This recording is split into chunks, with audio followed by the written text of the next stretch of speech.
자, 오늘도 저희와 함께 말씀해 주실 분들 나와 계시죠? 예. 어서 오십시오. 용인대학교 최찬열 교수님이랑 박상원 박사님 나오셨어요. 안녕하십니까. 안녕하세요. 그리고 리얼미터 이택수 대표 나와 계십니다. 예. 안녕하세요. 네. 예. 자, 뭐 이번 주 그러니까 있잖아요. 이게 이 시사 프로그램 하는 사람한테는 지금이 대목이에요. 왜 그러냐면 뭐 그냥 샘솟듯이 주제가 나오잖아요, 지금. 그렇죠. 뭐 이 주제가 마르질 않습니다. 특히 우리나라 정치가 원래 그런데 요새 특히 그런 것 같습니다. 네. 뭐부터 얘기할까요? 네. 오늘은요, 첫 번째로 임기 말 대통령에 대해서 얘기를 나눠볼까 합니다. 지금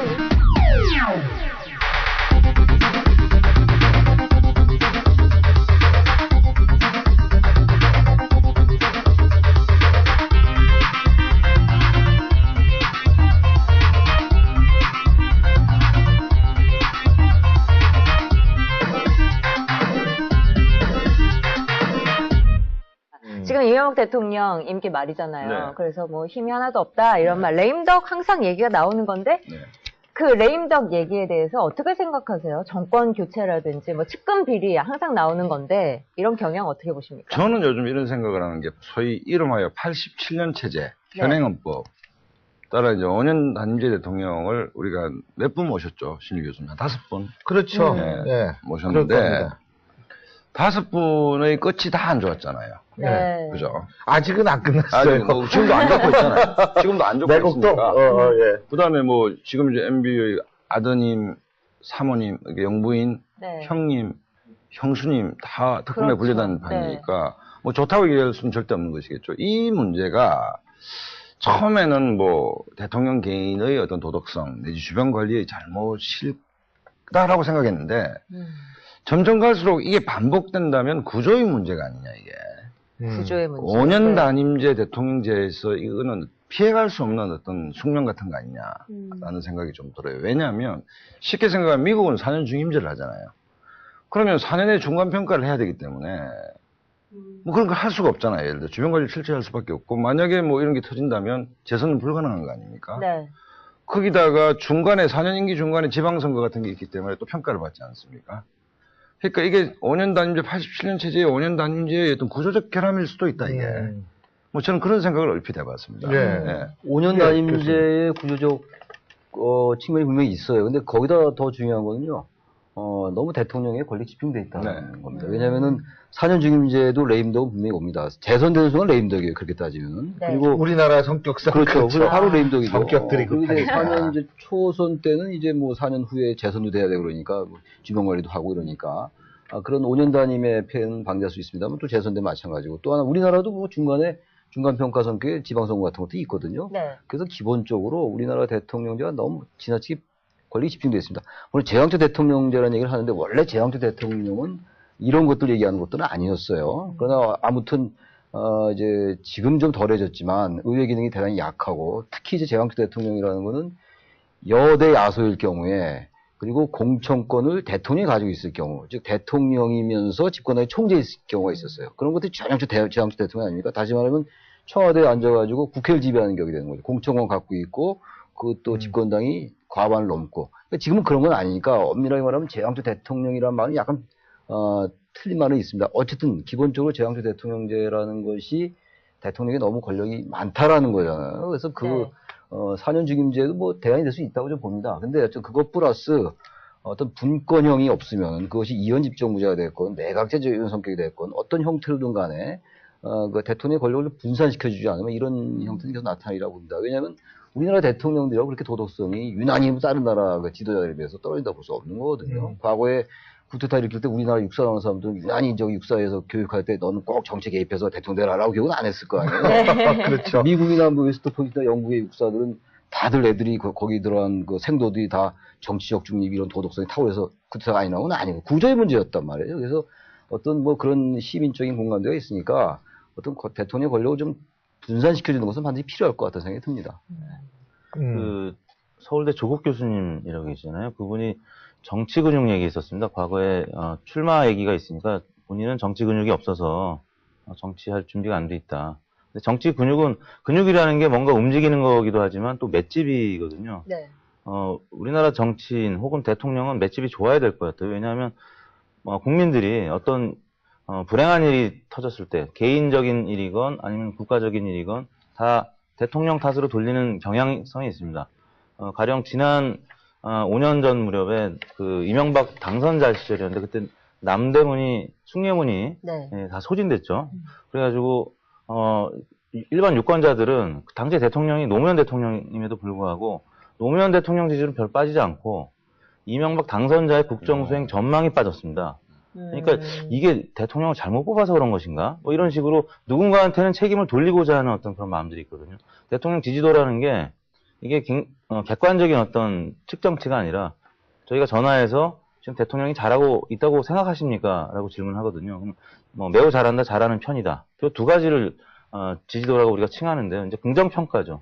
부정평가하는 분들은 이제 더 많고. 근데 그 부분이 5년 단임제다 보니까 미래에 대한 어떤 가치는 거의 소진돼 가고 이분은 다시 이제 볼 뿐이 아니잖아요. 네. 그러니까 이분들 이 대통령에 대해서 굉장히 평가절하하는 경향성이 좀 점점 늘어나는 거라고 저는 봅니다. 그래서 어떻게 보면 그래프를 최근 이제 역대 대통령 그래프를 이렇게 보니까 네. 한번 그래프 예. 한번 볼까요? 네. 예. 뭐 도찐개찐이라는 말 있잖아요. 아, 네. 예. 비슷비슷하다. 저기 네, 나오네요. 네. 아, 대통령 지지율이 대부분 그 정권 후반기로 갈수록 20%대 초중반으로 떨어진단 말이죠.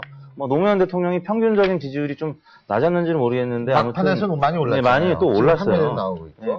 그런 측면을 봤을 때는 조금 차이는 있습니다. 김영삼 전 대통령은 과거에 뭐 한 자릿수대로 후반에 떨어졌었는데 그러네요. 그 외에는 대체로 뭐 20% 초중반 정도를 유지하고 있었거든요. 이명박 대통령이 지금 27.4%였습니다. 어제 저희 조사에서. 네. 비슷합니다. 과거 대통령들과 비교해서. 주의가. 수가 비슷합니다. 그래서 이런 좀 주관적인 유권자들의 평가 그리고 거기에 실제 설문에 담겨져 있는 어떤 함의 이런 것들을 좀 잘 보고 판단을 해야 될 것 같은데요. 네. 아무튼 5년 단임제에서는 어떤 대통령이 와도 정권 후반기에는 20%대를 넘기기가 어려울 수밖에 없는 그런 상황인 것 같습니다. 근데 말이에요. 지금 이제 박 박사님도 4년 중임제 말씀하시고 이랬는데, 우리나라는 말이에요. 이 4년 중임제, 뭐 전 반대하는 건 아니에요. 뭐 한다면 좋은데, 4년 중임제 나오면서 맨날 그 노무현 정권 말기에 나왔던 원포인트 개헌이라고 있거든요. 총선 대선 시기를 같이 하자. 저는 태어나기 전부터는 아니지만, 제가 정치학을 전공한 이후부터는 그건 말이 안 된다고 생각을 하거든요. 뭐냐면 총선 대선이 시기가 같아져 버리면 뭐냐면 우리나라는 항상 그렇지 않습니까? 대통령 후보의 지지율과 대통령 후보 소속 정당의 지지율이 대부분 연동돼 있단 말이에요. 그러면 결국 뭐냐면 대통령 당선자의 소속 정당이 다수당이 될 가능성이 높거든요. 전 그 되게 웃기다고 보는 게 지금 뭐 권력 분산하자 뭐 어쩌고 얘기를 하는데 뭐 총리한테만 꼭 권력 줘야지 분산되는 건 아니지 않습니까? 뭐냐면 의회 권력을 키워가지고 견제를 잘하게 하면 되는 건데 그 견제를 하기 위해서 뭐냐 여소야대로 만들어야 되는 거. 사실 미국도 여소야대가 정상이고 여대 야소가 비정상이거든요. 근데 이거 얘기 나오는 거 가만히 보면은 여소야대가 마치 이게 비정상처럼 얘기하는 거. 전 이게 아니에요. 그래서 전 그거 좀 뺐으면 좋겠어요. 그 원포인트 개헌 같이 총선 대선 시기 같이 한다는 거. 그러니까 이제 탁월한 대통령이라는 것은 결국은 이제 두 가지 모델이 있는데 하나는 뭐냐면 여의도 쟤들은 정말 비상상적이고 맨날 쌈박질만 한 놈들이야라고 생각하는 순간에 정권이 내리막길 갑니다. 쟤들하고 같이 가야지. 쟤들을 설득해야지. 그럼 여소야 되면 설득할 수밖에 없는데 그걸 인위적으로 우리는 3당 합당이나 뭐 이런 걸 통해서 이제 그걸 극복하려고 했는데 앞으로 대통령은 누가 되든 간에 여의도를 존중하고 여의도의 그 자기 입법의 그 취지를 충분히 설명을 하고 그랬을 때 만약에 국회가 정략적으로 그걸 반대를 한다면 국민이 용서를 안 하겠죠. 그래서 여의도하고 그 2인 3각하는 대통령을 우리는 좀 보고 싶고 나올 때가 됐다. 그래서 여의도 의회 권력과 행정 권력이 서로 경쟁하면서도 동반하는 오바마도 당장 지금 당선되자마자 재정 문제를 가지고 공화당 협조를 받아야 되는 거 아닙니까? 거기서 오바마 리더십을 보는 것이기 때문에 뭐 그런 시대가 왔는데 어찌됐든 최 교수님 말씀하셨듯이 혼자 다 먹는 시대에서 나눠 갖는 시대 이걸 그냥 폼나게 뭐 협치, 분권, 뭐 거버넌스 이렇게 얘기하는데 독점의 시대는 지나갔다라고 저는 봅니다. 경제 권력도 마찬가지고 정치 권력도 마찬가지고. 그러니까 나누는 시대가 왔기 때문에 어떻게 잘 나누느냐. 행정 권력과 입법 권력을 나누는 문제도 그렇고 대통령의 통치권을 분산시키는 것도 그렇고 그다음에 각종 그 권력 집단의 그 향유하고 있던 특권을 내려놓는 것도 그렇고 내려놓고 나누고 분산하고 집중해서 분산으로 뭐 이런 형태로 가는 것이 시대 정신이 아니냐라는 것이고, 개헌은 야권 단일 후보가 정해지면 저는 뭐 대략적인 이런 정도의 시대 정신이라면 어쨌든 국회 3분의 2 동의를 받아야 되고 국민 투표를 거쳐야 되는 것이기 때문에 개헌이 현실성이 있으려면 또 자기 임기를 줄여야 되는 문제도 있으니까. 그거는 이제 아까 얘기한 네. 총선 대선을 같이 치른다라는 가정하에서 그런 거죠. 아니, 뭐 총선 때 저도 그건 신일 교수님 생각에 동의를 한 입장이기 때문에 어쨌든 총론적으로 개헌에 합의한다면 원포인트 개헌이든 뭐 어쨌든 당선 전에 합의돼야 된다. 두 후보가. 네. 합의되고 스스로 임기를 좀 내려놓든지 어떻게 하든지 돼야 되는 것이지, 집권하는 순간에 개헌하면 또 정략적이고 반대에 휩쓸릴 가능성이 있기 때문에 개헌 자체가 시대적 당위성이 있다면 저는 양 후보가 결정됐을 때 합의하고 집권했을 때 이행하면 된다라고 저는 생각합니다. 글쎄, 그게 굉장히 일리가 있는 말씀 같아요. 지금 DJP의 경우가 그런 경우죠. DJP의 이제 그 단일화를 뭐 여러 가지 측면에서 볼 수가 있겠죠. DJ와 JP가 어떤 이념적인 성향이 대단히 다른 분은 아니었어요. 네. 그런데 어쨌든 DJP 연대가 성립이 됐고, DJP 연대의 성격을 우리는 가장 기본적으로는 이제 지역 연합이다라고 얘기하잖아요. 충청의 캐스팅 보트를 가지고 왔다. 그리고 김대중 후보가 아무튼 소수 세력이었다고 봤기 때문에 그 당시 그런 점이 있습니다만, 어쨌든 그 연대에 고려해서 내각제를 제시했던 거 아니겠어요? 그래서 내각제 개헌을 하겠다라고 얘기했던 거란 말이에요. 그래서 그 김종필 JP는 어쨌든 2인자로서의 그 쭉 길을 걸어왔고, 스스로가 이 체제하에서, 직선제 체제하에서 대통령 되기 어렵다고 판단했을 거고, 그래서 내각제 주장을 해왔는데, 뭐 다른 이유도 있죠. 명분은 다른 거였죠. 내각제 좋다는 거였지만. 아무튼 그런 것들에서 내각제 개헌하겠다라고 했었잖아요. 근데 그게 결국 이제 실현은 안 됐어요. 근데 이제 그때로부터 우리 시간이 많이 흘렀으니까, 후보들이 내각제가 됐건, 2년 집정부제가 됐건, 4년 중임제 분권형이 됐건, 아니면 4년 중임제 그 자체가 됐건, 그 개헌을 공약을 하는 거예요, 국민들한테.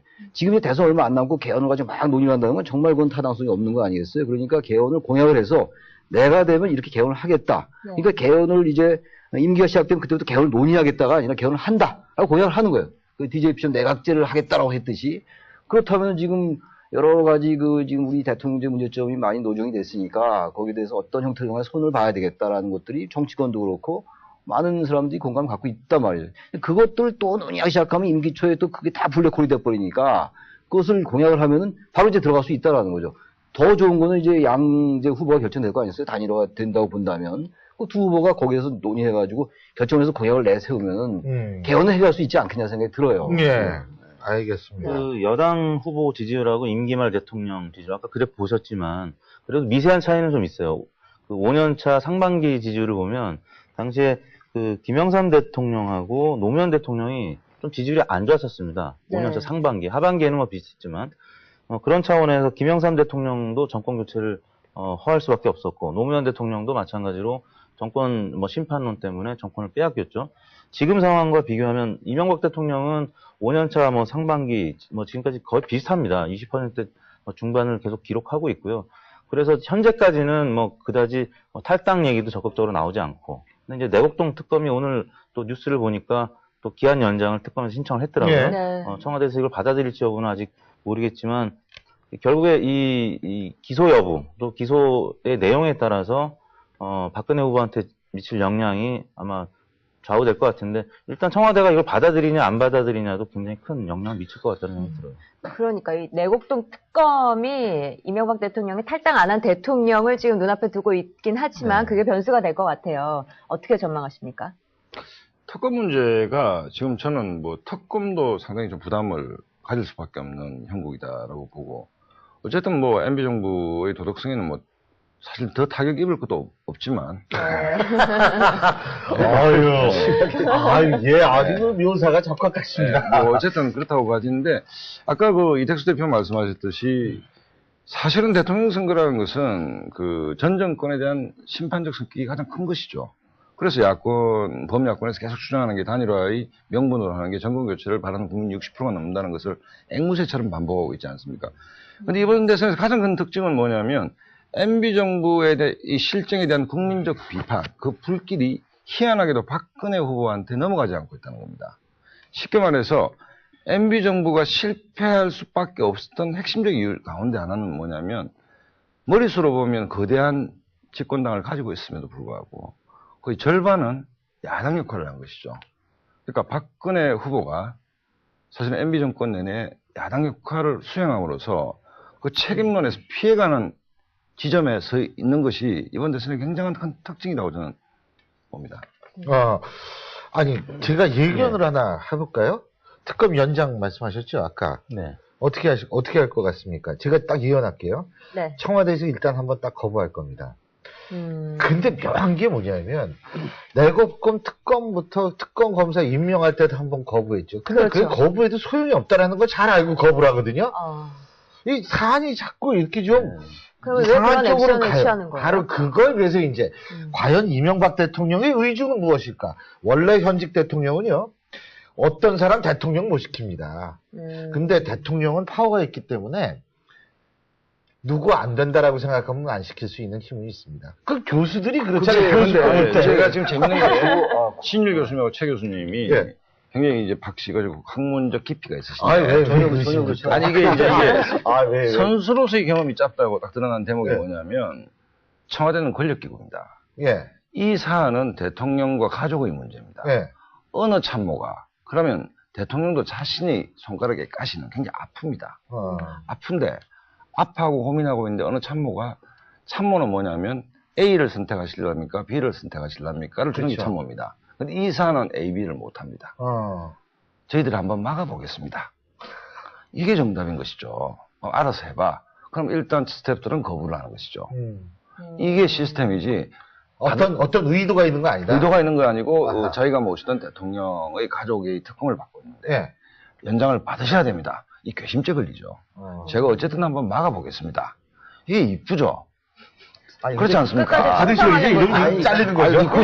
그 얘기하니까 그 굉장히 정확한 그 지적을 하셨는데 지금 모두 다 그런 것 같아요. 지금 박근혜 후보 측이 가장 두드러지고 그런 것들이 지금 보세요. 박근혜까지 연결하지 마시고. 글쎄요. 아니 아까 이게 얘기가 다 이 정치권이 얘기가 연결이 안 될 수가 없어요. 엮여있죠. 네. 연결이 돼가지고 그 얘기하니까 좀 이건 좀 벗어난 얘기인지 모르겠지만 황운여 대표 같은 분요, 그 엘리자베스 여왕 2번인가 하셨어요.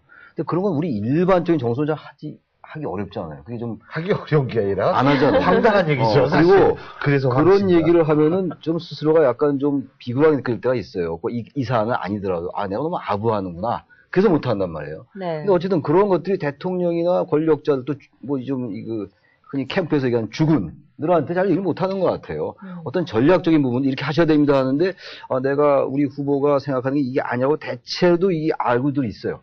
그럼 그 얘기를 잘 못 하는 거예요. 그런 것들이 지금 안 후보나 문 후보나 박 후보 지금 다 일어나고 있을 겁니다. 아마 그게 이제 전반적인 모든 역사가 그런 부분이 있긴 있는데 그런 부분이 하나 있고 또 하나는 아까 지지율 말씀하셨잖아요.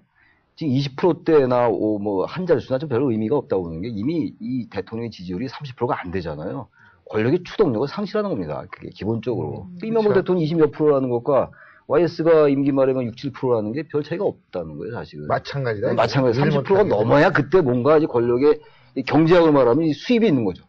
권력의 수입이 있어야지 뭔가 정책을 아웃풋을 산출할 거 아니겠어요. 수입이 약한 거예요. 재정이 적자인 거죠, 말하자면. 정치적으로 볼 때. 잠시만 그 참모론을 좀 더 얘기를 하시면 두 분은 이렇게 이제 고담 준론은 학자시니까 학자들은 뭐냐면 쓴소리한 참모를 쓰는 군주가 유능한 군주다, 좋은 군주다라고 얘기하잖아요. 현실 속에서 쓴소리하기가 쉽지 않습니다. 동감이요. 그래서 거꾸로 얘기하면 저는 어떻게 얘기하면 말씀을 드리고 싶은 얘기인가 하면 쓴소리를 아프지 않게 전달하는 참모가 유능한 참모다. 지혜롭게 잘 지혜롭게. 전달하는 그건 제가 볼 때 그건 불가능해요. 아니죠. 그런 걸 그래요? 잘하는 사람들이 있죠. 예를 들어서 예를 들면 우리가 뭐 장자방이다. 어쨌든 그러니까 스텝의 역할은 장관이든 총이든 주군의 결심을 얻어내는 능력입니다. 그게 사실 스텝의 능력이지. 주군도 인간이잖아요. 군주도 인간이고 대통령도 인간이기 때문에. 그래서 대통령의 역량만 보지 말고 참모의 역량을 봐라. 그런 참모를 가장 많이 건드린 대통령이 누구냐를 따져본다면 다음에 연구를 하실 때 유능한 대통령이 그거에는요, 그럼 박 박사님이 이게 뭐 겸손해. 주제가 아닌 것 같긴 한데 그 얘기는 딱 맞는 제가 말씀인데 진짜 잘할 것 같아요. 이런 게 있어요.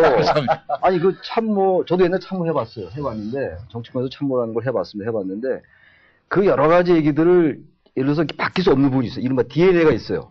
그걸 자꾸 바꾸려고 하면 그건 직원을 하는 참모가 아니라 아주 유능하지 않은 참모입니다. 정확하신 말씀이에요.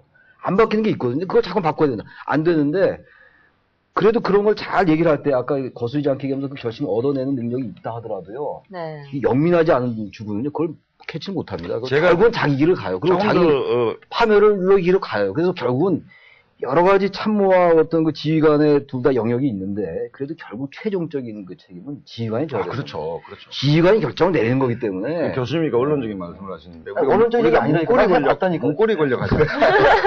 아니, 조금만 더, 문고리 권력이 직급은 낮은데 왜 힘이 좋은가? 아까 그 지점에 있거든요. 안 좋은 보고를 하러 들어가야 되는데, 지금 보고를 받을 대장의 심리 상태를 모르지 않습니까? 부부싸움을 하고 나왔는지, 그렇죠. 그럴 때 문고리 권력에게 오늘 심기가 어떠시냐를 물어보면 그 심기를 전해주는 것이 문고리 권력이죠. 오늘은 장관님, 이런 보고는 오후에 하시는 게 좋겠습니다. 내일 하시는 게 좋겠습니다. 스피드를 조절해주는 게 문고리 권력이기 때문에 문고리 권력을 스태프들은 항상 문고리 권력에게 대장의 심기를 물어봐야 되니까 좋은 보고는 아무 때나 해도 됩니다. 근데 사실은 국정을 운영하다 보면 안 좋은 보고가 많지 않습니까? 보고의 타이밍이 중요하죠. 여기서 문고리 권력의 힘이 생기는 겁니다. 현실 속에서 그렇게 작동된다는 얘기입니다. 복잡하게 그냥 사실 자기한테 안 좋은 얘기 듣기 좋아하는 사람 없어요. 그렇죠. 아무도 없어요. 네. 그래서 그냥 아부하면서 사는 게 제일 인생에 편하다. 좋은 얘기만 해주고, 어차피 얘기 안 들을 텐데, 이런 식으로 생각하는 것도 그래서 좋은 처신 중에 하나가 아닐까. 이런 용어도 하나 있어요. 아부를 안 하면 출세에 영향을 많이 받잖아요. 그게 우리 사회 현실이고. 그렇죠. 특히 우리 사회가 좀 심한 것 같은데. 그래서 아부를 안 함으로써 나는 그냥 불이익을 받겠다는 것을 사회적 순교. 그렇게 좀. 야, 교수님, 오늘 표현이. 사회적 순교가 잘 맞지 명언이 않나요? 많이 장난이 나옵니다. 아닙니다. 지금 여기에서. 교수님, 예. 아까 예언하셨는데, 예. 네. 저는 이제 그 예언에 덧붙여서, 예. 만약에 이명박 대통령이 이 거부권을 행사하면, 특검 연기에 대해서, 그럼 박근혜 후보는 혹은 새누리당은 그걸 또 치고 받겠죠? 그래서, 연장해야 된다는 얘기를 하겠죠? 저는 그 예언 2로 지금. 예언 2. 예, 예언 2 말씀드리거든요. 이야.